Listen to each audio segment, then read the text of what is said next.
Hello, everybody. Welcome back to the Exponential Finance Podcast. Today, our topic is insurance, and we welcome Markus Hillebrand from Control Expert. Hi, Markus. Hi, Norbert.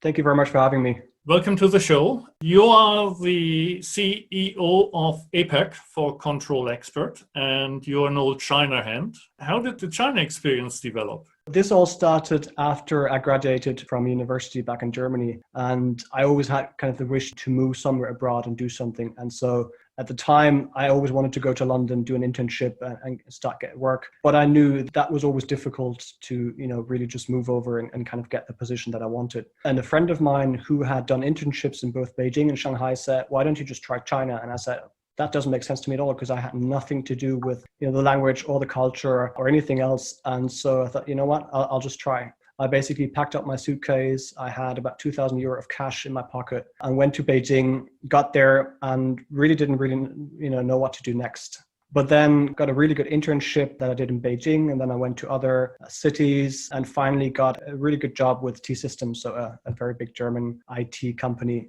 I managed a service desk there, so an outsourced service based in Beijing for a large German customer, and really got into that corporate world, but within a Chinese setting and environment. Obviously got to learn the language and the culture. Yeah, since then, my career, I guess, took its path. And so you speak a good amount of Mandarin. Yeah, that depends on who you ask. I think it goes beyond communicational everyday language levels. Especially in the last couple of years, I helped my current company reshaping our business in China. And so I had to learn the insurance lingo in Chinese, which is not surprisingly, but completely different from what you would see in the textbooks. I think I'm good in the insurance lingo Mandarin, but if I were to switch industry, which probably I never will because of that, I'd be stuck and I would have to start from scratch. That's pretty cool. I will not touch Mandarin. I struggle enough with Japanese, and that's without the tonal aspects of the language. So Control Expert is among all the fintechs, insurtechs that we look at that are 5 or 6 years old, kind of at the more mature stage. They may be talking about going to grad school. Control Expert exists since 2002, so your legal drinking age. Quite a dinosaur among insurtech companies, or even an insurtech before that name even existed. Yeah, absolutely. I've been around for 18 years, so a lot of things in, I guess, most states we're allowed to do nowadays. It is really true. I mean, this whole insurtech name, I haven't Googled, I don't know when it actually came up, but certainly not in 2002. And really, I mean, going a little bit into the history of what we did, our founder was a motor adjuster, a motor surveyor who did his work on behalf of different insurance companies. And he basically felt he has a problem with the way he's supposed to do his work. So he had to go down to repair shops or meet car drivers when they had an accident. He was supposed to take pictures and, assess the plausibility of the accident and then look at repair costs and then communicate with the insurers to seek approval between repair shops and the insurance companies. And he felt all of this is a really manual type of work. There's a lot of back and forth. Everyone seems to have its own opinion. He felt if he wants to save his time by not having to go to every accident site and every repair shop, he got to do something about it. And really, this is how it all started 18 years ago with a couple of people. And now we're nearing somewhere 900 people in 17 locations around the world. That's pretty amazing. You started putting the seeds into the Japanese market about 2 years ago, and you have an entity, got the Japanese CEO, you're open for business in Japan for sure. Absolutely. So we officially incorporated about a year ago, but we've been going back and forth for probably more than 2 years with some of the insurers that we knew from other markets that have seen us on events. And so we got talking and then we were invited to Tokyo. We invited them to our headquarters in different locations around the world. And so it's been about a 2.5 year history with Japan. So in this matrix that is the insurance industry of the value chain and then the different industry verticals, I mean, that's a very clear box then to say we're doing claims for automotive. Is that the full definition of functionality that's packed into Control Expert? Yeah, pretty much. Most of our business comes from motor insurance companies. So we do a little bit for leasing companies as well, for OEMs and car dealerships, but probably our kind of the largest customer segment is motor insurance. And within motor insurance, we look at claims. We're fairly focused on, let's say, claims settlement and repair approval processes. But we've also learned, obviously, from our clients that their remit and their focus is not only on actually approving repairs, but really also looking at the entire value chain and the customer experience. And this is over the last couple of years, probably similar to other industries that has come a lot into focus. So we also as a company have evolved a lot from there. So can you talk through those changes a bit more? So does it ultimately mean you, from a technical architecture perspective, for example, you have APIs that your clients and integrate into their insurance app, or how does this work? And obviously, that architecture would not have existed in 2002 or... Yeah, true. I mean, there's really a whole bunch of things along the kind of value chain. So if I just map out what the value chain is, you basically go from claims prevention. So before the claims arises, insurers hope that that's never going to happen. Many different ways we can talk about how that could play out. Then you have the first notification of loss. So this is an important thing where the car drivers notify that they have a loss to agents, to brokers, to the insurers' call centers, or to dealerships. From there, you would go to what we call a triage. So this is the decision making within the insurance company to say, what am I going to do with this accident? What's next? How am I going to compensate the car driver? How much money do I have to set aside? Should I put this to a specialized repair shop, a partner repair shop, or can I go to an independent? Shall I settle for cash? Is it a total loss? So many different decisions that have to be made.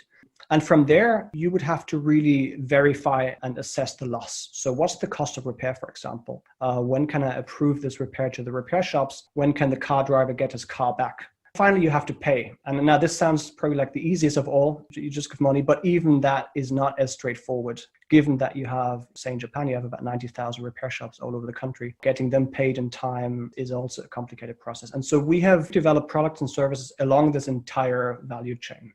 And so when you start with prevention, does it mean a safe driving app, or how do you address that? We haven't developed that type of app yet, but there's a lot of data that we're harnessing and that we're discussing with insurers that they can use to think of an easy scenario. There's a hailstorm, you might want to notify your insurer to be careful when going outside. So lots of these kind of things that you can do. This is really in the prevention. This is, truthfully speaking, still relatively immature across the entire industry. How do you actually prevent someone from having an accident? Obviously, and maybe we'll talk about that later, there's plenty of sensors that the OEMs have put into their cars so that accidents don't occur. But how can you change the behavior of the car driver so that he's simply more careful? There's many different approaches from gamification and different things that you could do, but it's still, let's say, in its infancy. We're probably a little bit more starting from the FNOL point, where we've developed certain apps. They're web-based, so it's not an app that you download. It took us some time to find out people don't like to download apps. Let's say on average, you have an accident every 7 years or so.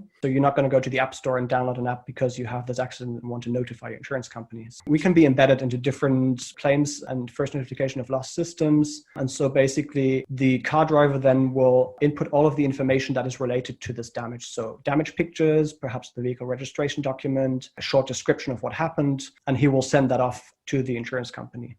It sounds really straightforward. In other industries, kind of the self-service has been around for some time. Not so much in insurance and not so much in Asia, to be honest, which is the area I look after. Interestingly, we find South America, for example, does much more in that regard than we do now in Asia or even in Europe. So really, this is supposed to take the pain away of the insured having to file paperwork and documents and having to call different brokers and agents and call centers. And then on the insurance side, we would then assess the plausibility of the damage, the repair cost, and then can be settled for cash, or the insured can be steered to a certain repair shop. So this covers the FNOL side. A term that the insurers like to use is the eFNOL. And you would think FNOL should be E anyways, but it's not. Most of the time, people pick up the phone and then they have to fill out forms.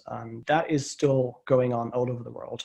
E really means there's a certain channel, an omni-channel type of experience. It could be in a line app. It could be part of Facebook Messenger. It could be on a website where you can notify your loss.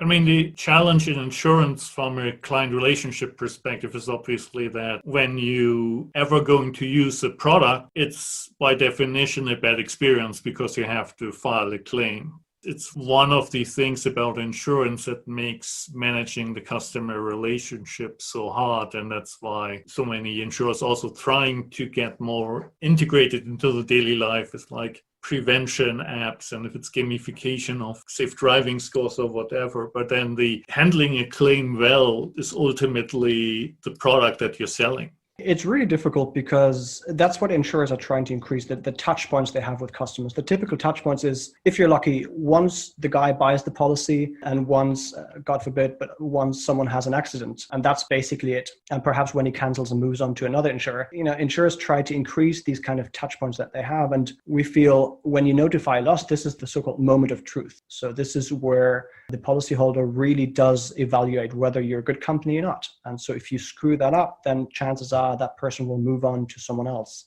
And this is where you can try to excite customers. With the apps we develop, we try to do as much A/B type testing that we can to really get to the bottom of what screens does the user want to see, what makes it easier for him to file his loss, and what makes it more complicated. And we obviously try to cut that. And so we customize it depending on geographies. But this kind of custom experience is really, really important and not something that has been looked at enough in the past.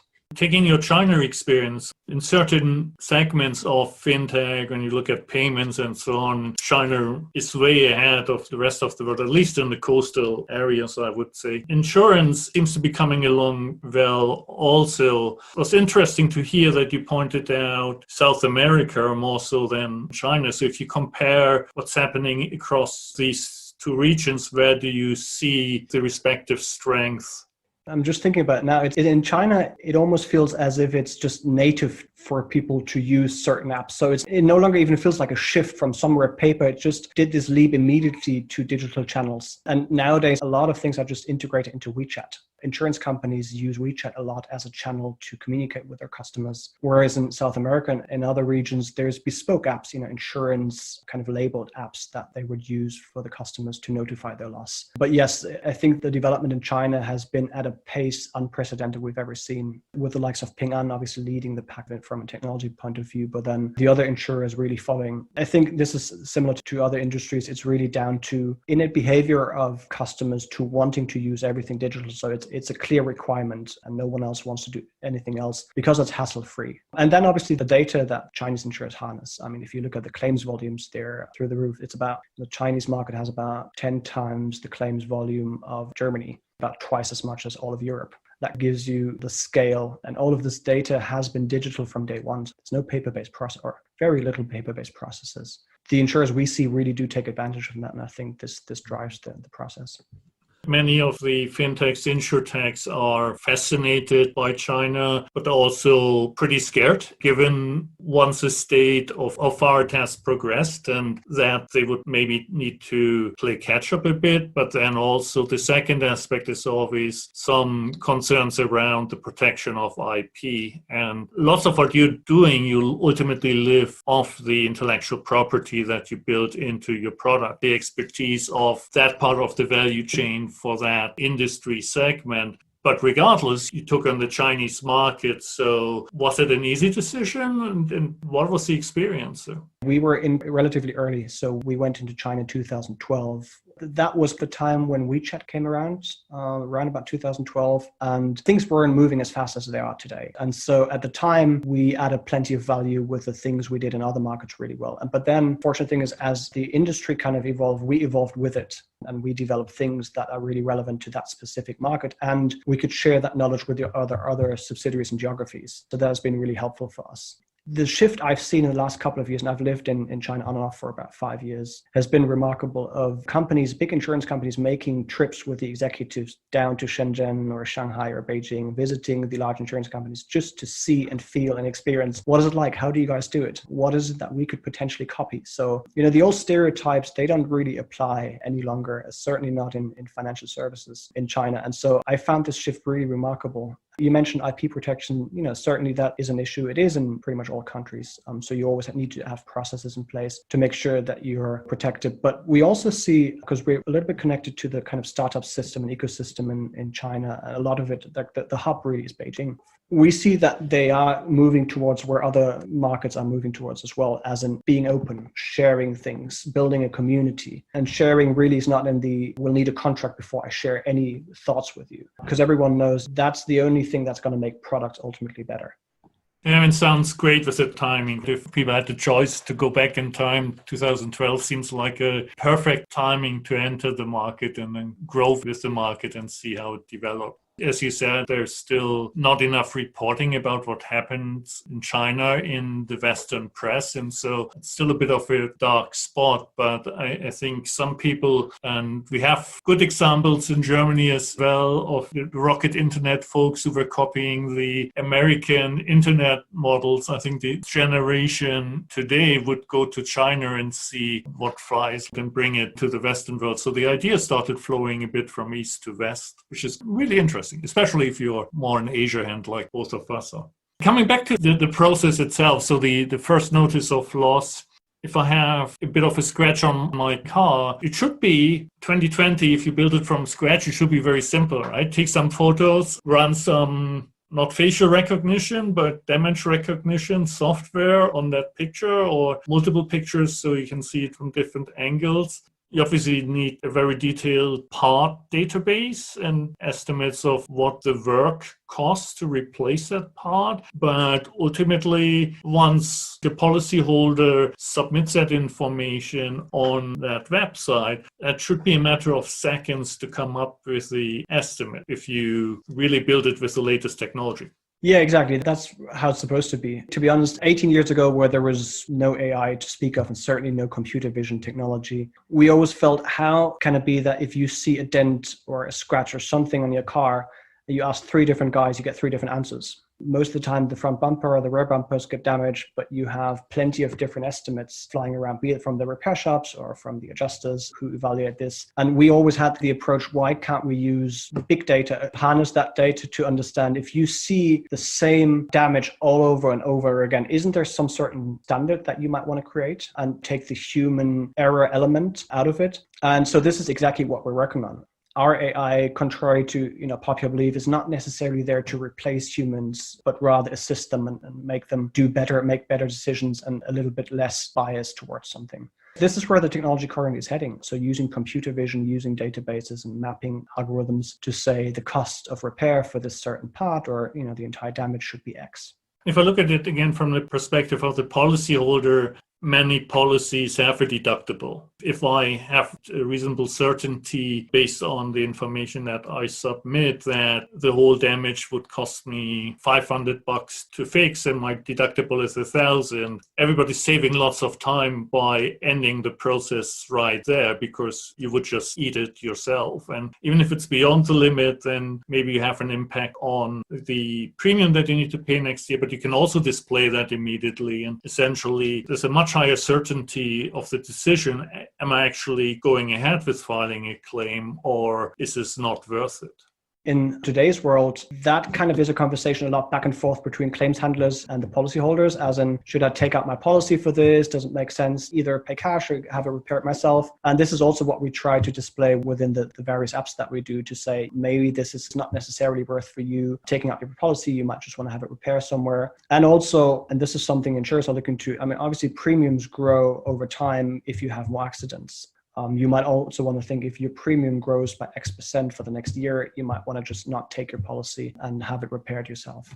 You were very careful, and it's obviously concerned with AI that it will take all the jobs away. It will create new ones somewhere else. But the reality is that if you have a good collection of data and you have that volume, and you did the comparison, like China is 10 times Germany, so they have the volume of the information that you need to train the models. You still need maybe some human validation, and the human can play a different role, but 80% of what the person would have done at least 20 years ago, going around, driving to the policyholder, taking a look at the car, writing it all up, that's all gone in essence. I fully agree, but change never comes easy. And this has been our experience in this industry for the past 18 years. So even if from a technology point of view, we're ready to do certain things, it doesn't necessarily mean that we can deploy it from day one. So with the technology always comes a behavioral shift that we have to make. And that one is much more difficult, and you can't put it on slides or you can't build algorithms around it. It's building relationships and talking to clients and making them aware of, if we put this AI in place here, you might want to have to change other things there. And so when it comes to, the specific role of the adjusters and claims handlers, Really, there's a natural regression, especially in a market like Japan, where there's simply not enough adjusters coming into this trade. Aging population is something that hits every industry in Japan, but certainly in our trade, one is people are going into retirement, and then the two is there's not enough young people who find it sexy enough to actually do this job.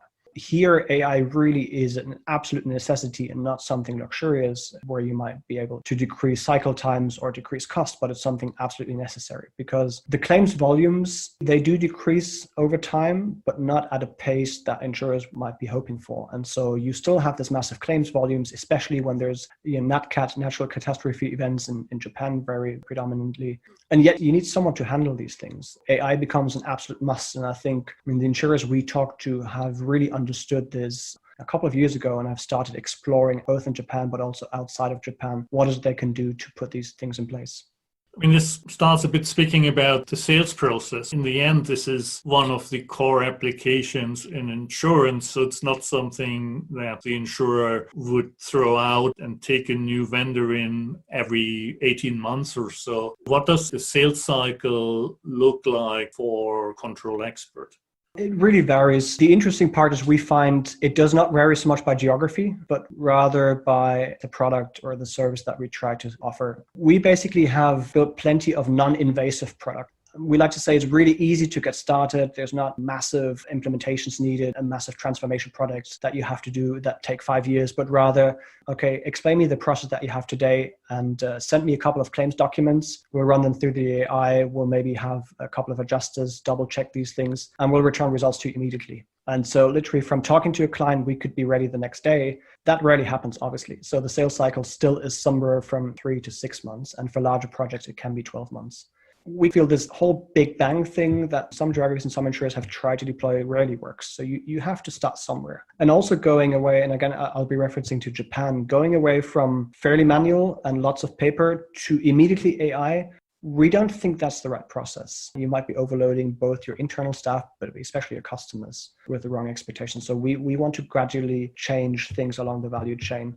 Obviously, an interesting comparison between banking and insurance in some cases. And you've got certainly on the banking side, you've got all the neobanks. They originate in Europe. Now you've got them all across Asia with Singapore, Hong Kong, Taiwan, all having these digital banking licenses. And in a way, that's missing a bit on the insurer side. Don't really have that many neo insurers. And the one that you've seen here previously at one of our meetups, it's called the small and short-term insurance license. There's still much greater barrier in insurance for a new company.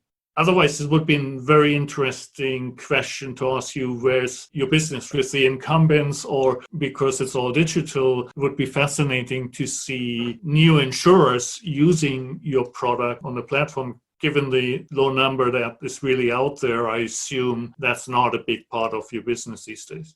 So we help a couple of new insurers, manage the process because they want to go obviously digital from day one, and they kind of ask for, so what is it that we have to do in order to make that happen? Their inner question always is, how do we excite our customers? They don't have all of this legacy baggage, especially in IT, that they carry with them. So it's easier for them to start. But at the same time, they do have to catch up on the traditional part of insurance, the things you have to know about coverage and indemnities and so forth. So we do work with them, but it's not a big part of the business yet because they don't have significant market share in most of the markets. And in Japan, there's direct insurers who've been around for quite some time, but there's not a neo insurer yet to speak of. And in Asia in general, not very many. And I think the reasons being, one is, there's a lot of regulation and financial backing that you need, be it with a reinsurance in terms of solvency ratios that you have to comply with. But also, if you look at some of the markets, how do you actually distribute your product? A neo insurer will say, well, easy, I'll do a website and someone's going to click on it and it's going to buy it. Well, not so much. Changing customer behavior is not as easy. I saw the other day, I think in Japan, 92% or so of policies are sold through agents. What you're trying to then pitch is you want to make a shift that people go to your website and buy it from that website through various channels. And so distribution part is really, really important as well. The good news for every neo insurer, and that's why you see cropping up more and more in Europe, a lot in North America, is you are offering what customers want anyways. They want omni-channels, they want to buy online. It's moving into that right direction. If you looked at the macro picture again, the automotive industry were still 10 plus years, if not further away from really autonomous vehicles in a cityscape context, not somewhere on a US motorway where you just have to drive straight on, but it's also sensors and accident prevention technology that is already built into the cars. Although, as you said, it's maybe a slower decline than some people expected, but you have a trend, and you would expect that this trend continues in the future of a smaller number of claims. And then at the same time, because you've got all this technology in the cars, maybe if you actually have an accident, then it gets more expensive. So you get less claims, but more expensive claims. Ultimately, if this whole thing becomes self-driving and you apply accident numbers of the aviation industry, the birds are not falling from the sky that often. And so this is not an imminent threat to your company, but in the long term, how do you view that development, and how would Control Expert need to change to survive this macro change in the industry? The expectation is that claims volumes or accidents will decrease over a long period of time. If you look at studies 10 years ago, that was already expected for 2020. And it didn't really happen yet. Was it because the cars are not ready? Or we really look into the granular data and try to understand what is happening with claims frequencies and claims severities. And the really interesting parts we find is, so for example, we assess a lot of damages for Tesla cars in different markets. We found the accident frequency is actually relatively high because people, for example, when they park out of a spot and they reverse, it's so quick and so immediate and so sudden that causes a lot of accidents. And so that then damages the tailgate and, the boot, the mechanics that opens the boot automatically. That's really, really expensive part. That has always been a difficult book to underwrite, which is why Elon Musk has suggested he's going to do his own insurance, because he has all of that data, which I think is a great approach. It's really quite varied and mixed what we see. It's likely that claims volumes will go down, but we do see the complexity of the accidents go up. And that's obviously because of all the sensors and the technology that is in the cars today. And that makes things more expensive. That worries a lot of insurers, obviously, because that has an immediate effect on their combined ratios. And it also means you need more expertise and skills to assess whether or not, that sensor should be replaced, or whether that car actually came with that specific sensor or it didn't. It really does add a bit more complexity than it reduces it. The way we respond, obviously, one is we share findings with the insurers, how we see claims frequencies go up or down and severities. We're also trying to get ready for the future, where we know that in the future, perhaps sensors that are already present in cars will be the ones that notify the insurance company immediately when an accident occurs. And there will be algorithms and models that will estimate the cost of repair. Rather than taking pictures or sending someone there. And so we've experimented this with a couple of OEMs to crash cars and understand the impact, so the direction, the impact, the severity, to come up with the cost of repair. So we're actively engaged in this process and speaking to the different stakeholders, but it also opens new questions. Because who then actually owns that data? Should it be the car manufacturer? Is it the insurance company? Are third parties like us allowed to access it? And truth is, I don't know. I don't see enough kind of industry bodies talking about this issue enough publicly. Maybe they think it's a long time away. It isn't really. Again, the technology is there, but the regulation isn't. So it's yet to follow. And you mentioned Tesla, and I've seen Porsche on your website. What is the work that you would be doing with the car manufacturer? Yeah, different things. One is the big OEMs would also have fleets, and they would lease these fleets out to companies. Every now and then you will have to go for maintenance checks with your car. We would automate that process of when your car goes to the maintenance shop and it has to be maintained. Say you need, 5 liters of oil and you need brake disc and so on and so forth. Then that maintenance shop will send an invoice to us, and we will immediately validate this and say, yes, it's approved. You can go ahead, or something is off, you'll have to revise. So that's one part. And the other part is some of the OEMs also take part in this whole damage assessment. And so we would give them apps similar to what we talked about earlier with the FNOL, where the car drivers basically can take pictures of the car and we then assess the cost of repair. The data underlying your estimates from all the OEMs for all the parts, you get this from the car manufacturer as a single point of contact, or you need to collate this from all the OEMs? It's a lot of sources that we tap onto. So it can be third-party providers that we get data from. It can be from historic estimates that we can capture data from. And so we harness all of that to then come up with the cost of repair. And that really does vary from market to market. There's markets where we can integrate immediately into an estimation system or estimation software. In other markets we can't. So we have to rely a bit more on historic data and the data we can buy from third-party providers. And so it's different from market to market. Let me come back once more to the company itself. Over the 18 years, it was a pretty steady growth. Coming back to this environment of hyperscaling, blitzscaling, grow. This seems a very down-to-earth, thoughtful, steady approach to developing a sustainable business over a long time, and hopefully one that's around for a long time as well. Is that something you would say is embedded into the culture of the company?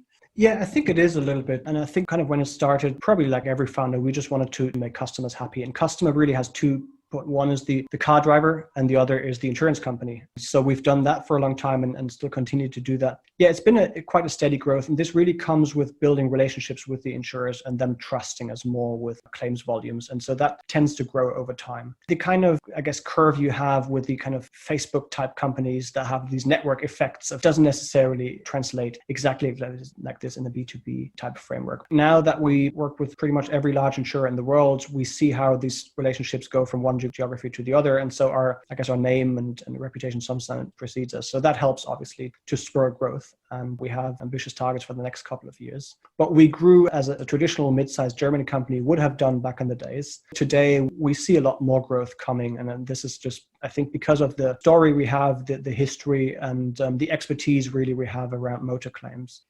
And so the projected growth comes from tapping into more geographies. Geography is kind of the natural way how to expand, but it's also with the existing customers as we grow both our product portfolio, but especially confidence in what we deliver. That tends our customers to just open up more of their claims volumes and of the operational processes to us. There are, some insurers in a couple of geographies where we do greenfield projects. So we start from scratch and completely revamp their entire value chain. Not overnight, it does take some time, but so they entrust us to say, why don't you just do at every part, from digital FNOL to triage to claims assessment to payment, why don't you put your assets and your products into each of these steps? And so these are obviously massive projects for us. And then there's completely new products that we're trying to develop both in IT, product management, and in R&D across a couple of geographies. And so the sensor technology is one of them. We've been researching in 3D printing for a really long time, not necessarily as us being the guy who's going to produce parts and ship them all over the world, but rather being the conduit or the platform in between, again, repair shops, the car manufacturers, the spare part manufacturers, and the insurers. We see there's massive potential for growth in that region as well as the technology advances in 3D printing, for example.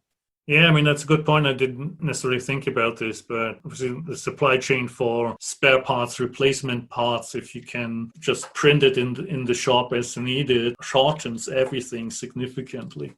Interesting. We're not 3D printing experts and we don't know how to produce spare parts, but we always thought of what else is in that motor claims approval or settlement process that would annoy a car driver without him even knowing it. And one of them is it takes a long time to ship parts to the repair shop. And that means you're sat at home perhaps without a replacement car and you're waiting for that repair shop to return your car. So we thought, okay, maybe what can we do to shorten that time it takes to get these parts to the shop? That's one of the ways. We're waiting for the permission to travel again to come back to Asia, I assume. Yeah, no, it's crazy times. I check the various websites every day. I've been confined to home office since about mid-February or so. So the last time I was in Tokyo was in mid-February. It's been, lots of positives and also negatives for client interactions. I think from a positive point of view, we have a lot more meetings than we ever had before. So video meetings, whereas before it was, okay, let's see, maybe we can meet in 2 or 3 weeks. Now it's all really spontaneous and plenty of interaction. But obviously the sentiments underneath are missing from the face-to-face interactions. And so it's great when you want to roll out a project and do something, but if you really want to get to the bottom of things, it can be challenging without the face-to-face interaction. It's okay for us because we have a local team. I'm not looking forward to the actual travels. I don't miss sitting for 10, 12, 15 hours on the plane, going to a customer's meeting straight after, but I do miss the client interaction a lot. And so who knows when that's going to happen, but I'll probably one of the early adopters to fly back on a plane. I mean, you are one of still very few European insurtechs that have made it to Japan successfully. Any secrets you would want to share as to how to make a successful market entry here? Obviously, we thought a lot about this before we moved into a market. I mean, naturally, moving into a new market is a big commitment, not just really financially, but also from a resource point of view and kind of the attention of the company. Where does it go and should it be in that market, X, Y, Z? A lot of our expansion strategies have been quite straightforward. So there's been insurers who would say, can you help us in this and that market? We used to go and say, okay, why not? And then we would work with our first customer and then expand from there. And today we look at the entire ecosystem. So is it easy to hire talent, which can be challenging in a market like Japan sometimes? What are the costs of doing business? What's the ease of entry and ease of doing business? What other customers obviously could be excited with our product? And so for Japan, we did a thorough analysis. We listened to a lot of advice from other companies, both big ones that have made it in Japan, but also startups as in how they move forward. And I think not a secret, but localization obviously is key. And one of the funniest examples I found, I can't remember where I read it, was how Expedia expanded to Japan, where they went in with their typical website they've always had in America and in Europe, and they found no one actually books travel through their website in Japan. And then they looked at, so how do people traditionally book travel? And at the time when they came in, I think it was the 2006 or something, it was people look at newspaper ads and then they'll call a booking agent and they'll go and travel. So they copied the design of that newspaper ad and kind of made their website look similar to what the newspaper ad looks like. And that apparently spurred growth for them. And that was kind of their way of localizing. Today, I checked, their website looks similar to all the others. So apparently they've changed it. And so this whole user experience, how do we have to adapt to that? This is why the local team obviously is important. A lot of interaction with our clients to better understand how do we have to change what we do to really make it fit for that specific market. If you have chatbot integrations, you obviously have a different messenger here again, but then the benefit of that is also that anybody, any age, uses Line. If you can come up with a good Line integration, I think that'd be a killer app. We're working on these kind of things because obviously that's kind of a distribution channel for us. Sounds fantastic. Looking forward also to meeting the local team here in Japan. Any final comments from your side? Thank you, Norbert. Thank you so much for having me. Been a secret admirer. I haven't really exposed myself. I think it's great what you're doing, really bringing together the entire industry for the sake of providing, better customer experience ultimately and solving problems. And we're really happy to be part of that journey. Thank you, Norbert. Sounds fantastic. Thank you, Marcus. Appreciate it.